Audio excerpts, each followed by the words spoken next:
تھا کہ ایک لڑکی تھی اور وہ بھی بادشاہ کی لڑکی. ایک بہت بڑے بادشاہ تھے، کرمان کے بادشاہ. شکار کا بہت شوق تھا. ایک دن شکار کرنے کے لیے نکلے. کوئی اللہ کا فقیر مل گیا اور اللہ کے فقیر نے کان میں کہہ دیا، بادشاہ اسی لیے دنیا میں آئے ہو کہ شکار کرتے رہو گے، مرنا نہیں ہے. اب ہم لوگوں میں اور اللہ والوں میں فرق یہی ہے، ہم لوگ 1.5 گھنٹہ چیخ پکار کے بولیں گلا بیٹھ جائے، کسی کی زندگی نہیں بدلتی. لیکن اللہ والوں کا ایک جملہ سیدھا دل پر اثر کرتا، زندگی بدل جاتی.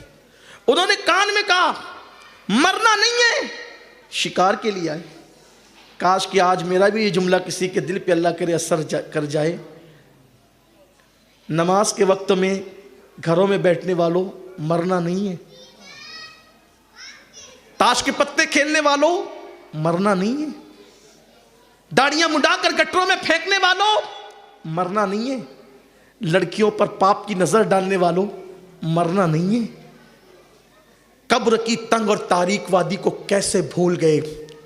اپنے نرم نرم گدوں پر ٹینشن کی وجہ سے آج سو نہیں پاتے تو لوگوں سے کہتے ہو کہ میرا سکون غارت ہو گیا. کل جب گناہوں کی آگ قبر میں بھڑکائی جائے گی تو وہاں کسے پکارو گے، کس کو مدد کے لیے بلاؤ گے؟ اپنے ٹینشن کو دور کرنے کے لیے نیند کی گولیاں کھا کر تھوڑی دیر تو آرام سے سو جاتے ہو. قبر میں کون سی نیند کی گولیاں لاؤ گے؟ یہاں پر تھک جاتے ہو، خودکشی کر کے سکون تلاش کرتے ہو، وہاں کون سی خودکشی کرو گے؟ حالانکہ دنیا میں بھی خودکشی جائز نہیں ہے، اسلام میں خودکشی حرام کر دی گئی ہے. اللہ اکبر. مرنا ضرور ہے میرے بھائیوں. مت ظلم کرو کسی پر، مت ظلم کرو اپنے آپ پر. ایک رات وہ ضرور آئے گی. عیاشیوں کی راتوں میں رت جگے کرنے سے پہلے یہ ضرور سوچ لینا، قبر کی بھی پہلی رات آنی ہے. نرم نرم گدوں پہ لیٹ کر گناہ کرنے سے پہلے یہ بھی سوچ لینا، ایسی قبر میں بھی سونا ہے جس میں بستر بھی نہیں، جس میں تکیہ بھی نہیں، جس میں آرام بھی نہیں. حد تو یہ ہے جس میں کروٹ بدلنے کے لیے جگہ تک نہیں ہوگی.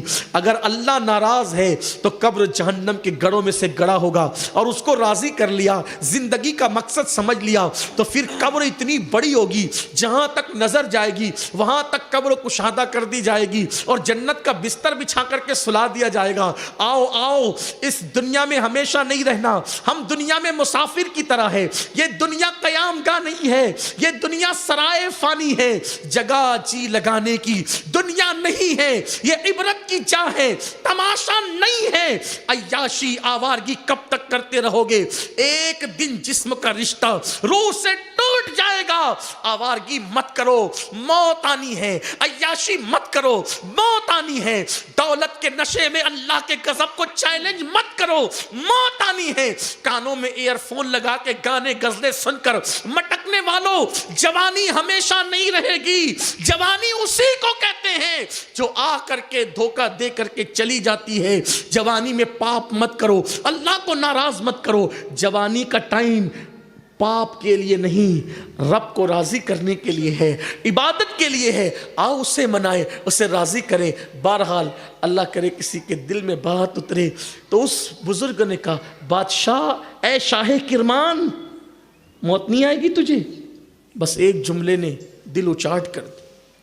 کمان پھینکی، گھوڑے پہ سوار ہو کے آئے.